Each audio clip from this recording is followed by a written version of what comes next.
Hello everybody and welcome to another sketchbook video. As you can see, this one that I've finished most recently, I started quite a long time ago, but because I've been doing the 100-day project this year, that has kind of acted as my sketchbook for the last few months. So I had a big break in the middle of doing this one, and it's quite an experimental one. I'll show you what's inside. So here on the first page we have my birds. I was drawing a lot of birds last year and I planned them out in my sketchbook, just making sure that I was drawing them in a way that I liked before I went on to the final image. And here we have the great tit, which is actually inspired by a little great tit. Poor little thing flew into my studio window and crashed to the ground, and I went outside and picked it up, and it was okay, but it was a bit stunned, and it sat on my hand for ages. And it was very sweet, and what a privilege to have this gorgeous little bird just sat on my finger, and I could look at him in real close up and see all the different little feathers and everything.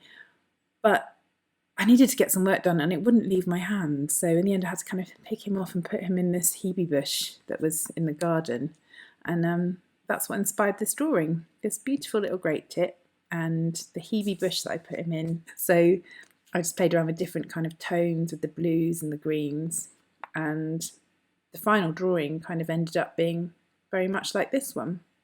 You can see here that I just wanted to make it a bit looser, so for the final drawing I think I made it just a bit looser. The head was a bit prouder, and I added this nice big blob of colour. That was an experiment in the book, but as you can see, this is something that I like to play around with in my sketchbooks. It's just adding different things to make the drawing just have that bit more pop about it. So you can see without that, it's all very nice, but it's a little bit flat. As soon as you add these bright colours, it just brings it out of itself. And that's why I like messing around in sketchbooks, to try out stuff like that. So here is the next page, and we have some more birds. This is the chiff-chaff. And the final drawing was a lot better than that one. I think I was more concerned with getting the hydrangeas right here and working out what background colour to put him on. And I actually quite like what's going on up here. Just playing around with different colours. And the same with the goldfinch, which I did end up doing on this blue with these white asters. It just worked really well. So this page is kind of, it's quite unfinished and experimental. I don't think sketchbook pages need to be like finished as such, but it's always very satisfying when you go through them and there's just page after nice page after nice page. And this sketchbook, as you see as we go through, there are quite a few not very nice pages, which I hope will just give you a little bit more insight into process and thought process that goes along with making art, as well as just seeing the nice art all the time. There's a lot of bad art made for every good bit, I can tell you. And the other thing about this sketchbook, we had a bit of an accident further on, a bit of a green ink spillage. You can see the remnants of that as we go through. Now here I was trying to recreate a digital piece, but with my traditional materials. I got a little bit lost with my digital materials about a year or so ago. And the purpose of doing all these birds and drawing the birds was that I wanted to make them purely with my analogue materials and get back into that. And I felt that was a big disconnect between what I was drawing digitally and what I was able to do with my analogue materials. So this piece here, this page, was an experiment in drawing something that I'd done digitally with analogue. And it was a lot harder than I thought it would be. I had to do a lot more planning and layering, and then working out which materials and which colours would layer over what. Bits of it came out quite well.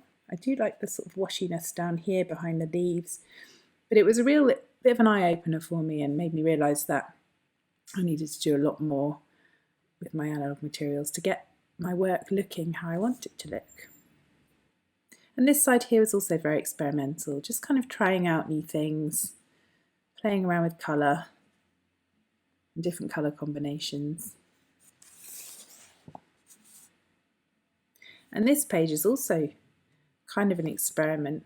I've been doing some bigger work on canvas and messing around with natural shapes and forms and textures. And this was one of those pages where I just kind of went for it and didn't really plan it ahead. I sometimes like to do that and then pick out the bits that I really like to take forward into other work. And sketchbooks for me are all about the happy accident and figuring out what works and what doesn't and seeing what happens really. Sometimes you can plan too much and things can look a bit tight, and sometimes things happen that you didn't expect and you weren't planning on them happening, but they came out okay. Like somehow I just quite like this very bright line around here. I don't think I've done anything with that since, but it's in here for me to refer back to whenever I might need to. Another experiment.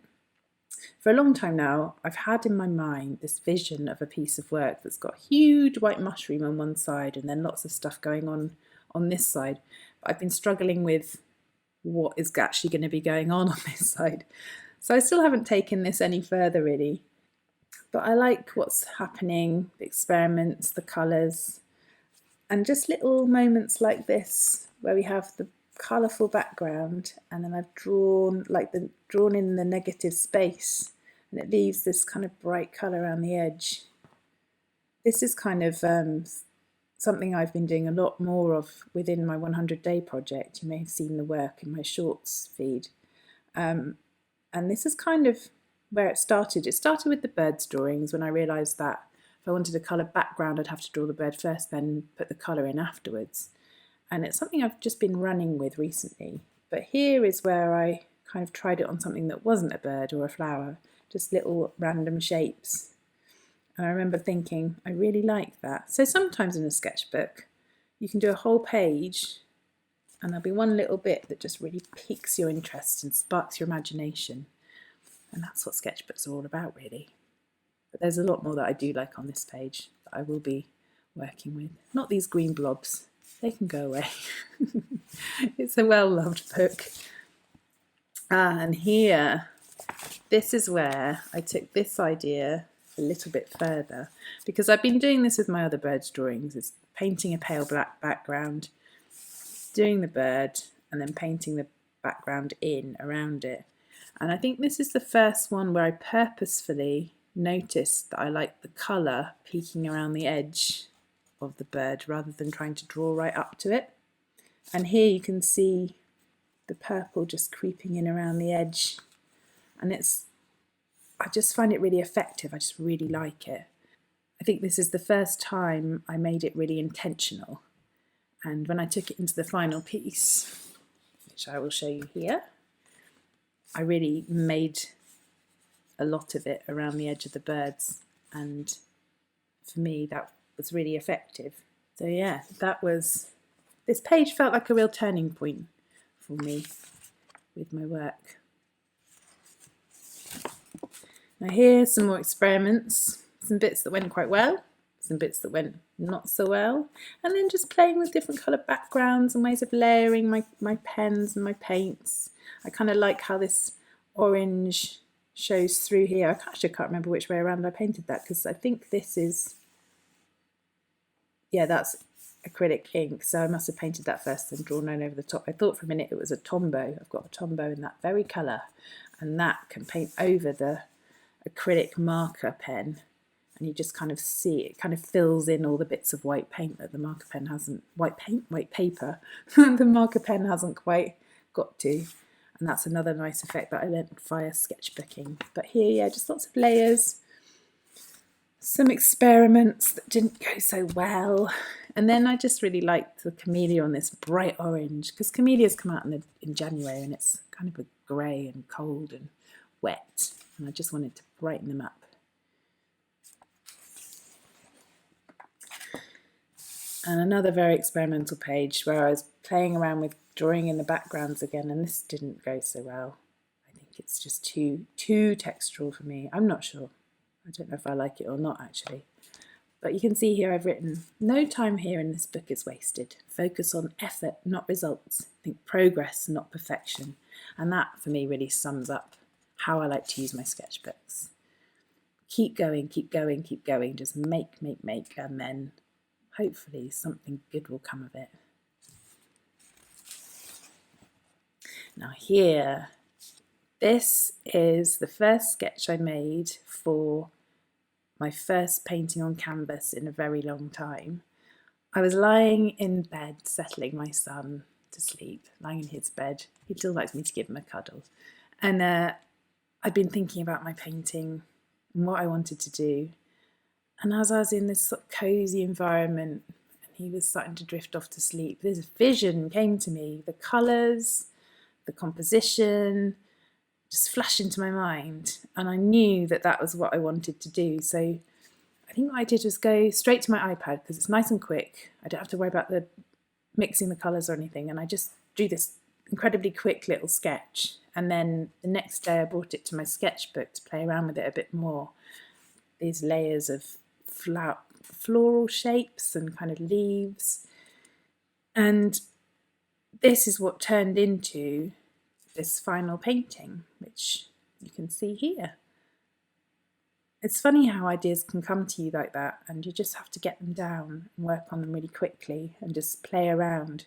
And I also got to this stage with this one in the sketchbook, and I didn't want to ruin it, and it's unfinished, but I didn't want to completely mess it up and lose the essence of what I was trying to achieve. So I then ended up taking a picture of it with the iPad and sketching out a bit more digitally so that I could make the final image, the final painting.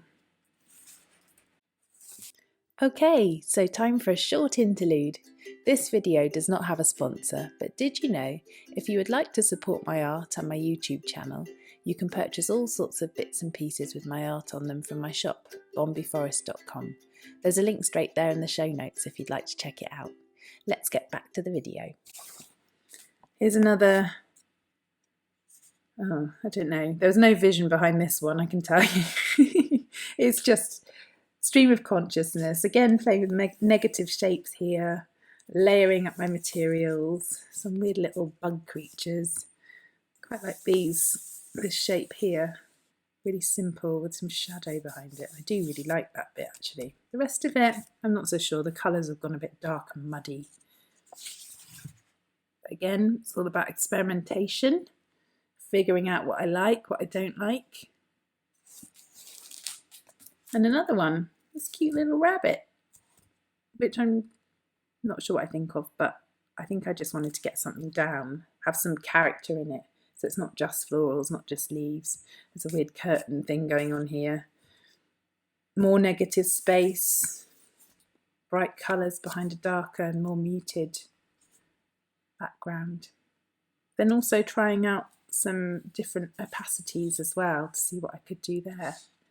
There's a lot going on in this one, in these pages. There's a lot to play with. Halfway through as well, look at that. All of this green paint was a disaster. And here, just messing around. This was obviously done in January with the snowdrops.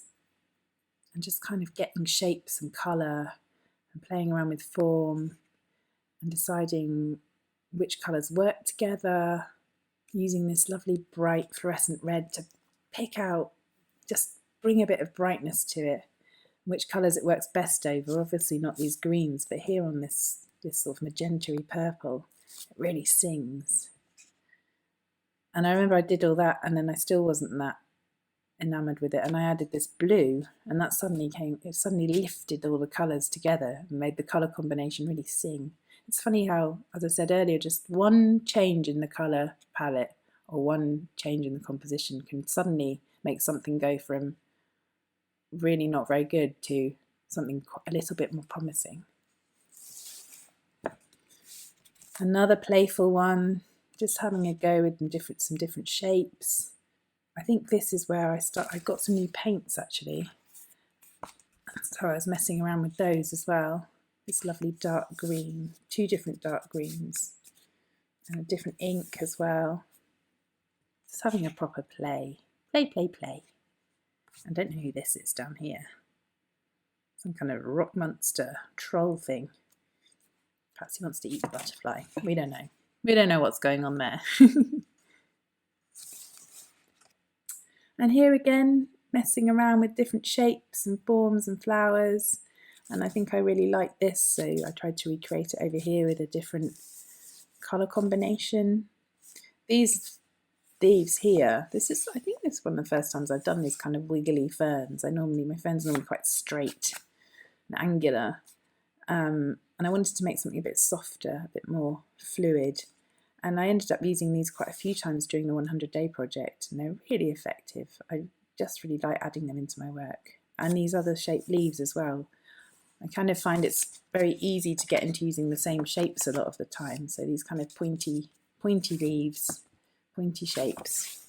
There you go, there they are again. And I wanted to break it up a bit, mess around with different shapes.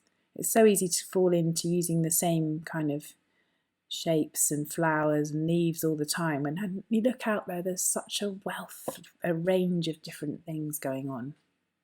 Sometimes you just have to remember and remind yourself to look a bit harder. So that's what this is all about, just messing around. And again here, I'd started the 100-day project by this point, so things started to slow down a lot as I got on with that. But I wanted to draw some crocus, and I wasn't sure. This is day 2 or 3, I think, of the project. I wanted to draw some crocus, and I wasn't sure how to draw them. So for the only time during the project, I think it was the only time, I came into my sketchbook and planned the drawing a bit. Hold on. And here it is, day 3. I used different colours, but if I hadn't planned it, I don't think it would have come out quite so sweetly. No winter lasts forever. Isn't that the case? It's been boiling here recently. So yeah, and here we have a sort of darker one, which I really like actually. There's a lot of potential in that one that I could take forward and use. I have been doing a few more monochrome things lately, so maybe that was the catalyst for that. All these little tiny intricate shapes down here. And then, I don't know what's going on this page. I decided to draw some lizards and I didn't like it. And I think this is possibly where the green paint incident happened. You can see the splatters. And I was using up paint, just trying to clean my brushes without wasting it. I thought maybe I could use it in my sketchbook, and I ended up with this really patchworky page that I wasn't keen on. So I played around with some, again, painting in the negative space. So in here I did it in white, which was, I've also done a few times during the 100-day project. That was a bit of a turning point as well, I guess, even though I'm not that enamoured with what I actually do with it on this page. It did open my eyes to the possibility that the negative space doesn't just have to be painted in using a dark colour. It could also be a pale colour. And some little leafy shapes, just messing around with colours again. All a little bit dark for what I like. And here, this was just sketching out an idea for maybe a notepad. You could write on this bit here, but if that was shrunk down to A5, can you imagine? It'd be a tiny little spot, so that didn't work. And then I remember doing this was a few weeks ago. I'd done something similar in the 100-day project, and I just wanted to have some free drawing time that I wasn't necessarily going to show to anybody, although I'm showing to you here. The thing about doing the 100-day project is I'm making all these drawings, but I'm sharing them every single day, and I think I just wanted to do something that was working along some of the lines of the work I've been making in that, but not really put any pressure on myself to share it. And this is what happened, a kind of merge of what I've been doing before with what I'm doing now, sort of a few months in. Just playing around with these colours. I don't know what's going on here, I'm not pleased with that. Ignore that page.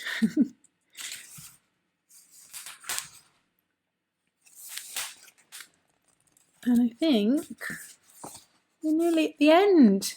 Again, messing around with things I've been doing more recently, not in my sketchbooks. Really enjoying drawing butterflies. Just so many different wing combinations and patterns you can do, and different shapes. And I wanted to go a bit bigger because everything I've been doing recently has been quite little. So this is just blowing up the size a bit and seeing what I could do, painting out the backgrounds, and what happens if you paint over these big shapes, what effects you can get. I didn't have much time to work in my sketchbook that day, but I did that anyway. And it kind of fizzles out, just playing around with some new colours. I bought some Derwent inks from the FW range, and the colours are beautiful. There's this lovely sap green. I was comparing it to the Liquitex inks that I normally use. Got sap green, there's like a Prussian blue, this lovely purple and this marine blue. And I also got some new neo colours, and this is all of the neo colours I've got now. Just seeing what my palette's like these days. A lot more purple in it than they used to be, and a lot more kind of teals than they used to be as well. A lot less pink. One pink on the page. That's not like me at all. And then just this last little yellow page all on its own. Nothing done with it. So I'll just have a little quick flick through so you can see this book again. It is a proper experimental sketchbook. There's no kind of like beautiful spreads here. Well, I mean, there are. I quite like this one. But no kind of immaculate pages. This is all about experimenting and playing around with my materials. Embracing the good and the bad and the not so perfect. Writing notes to myself. Trying out new things. Sketching for bigger work.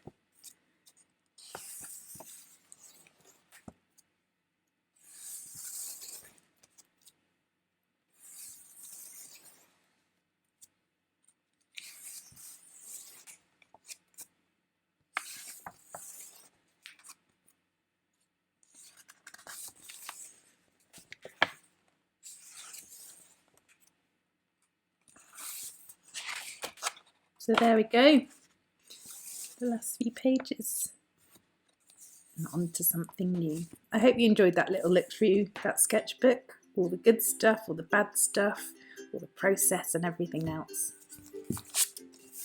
See you next time.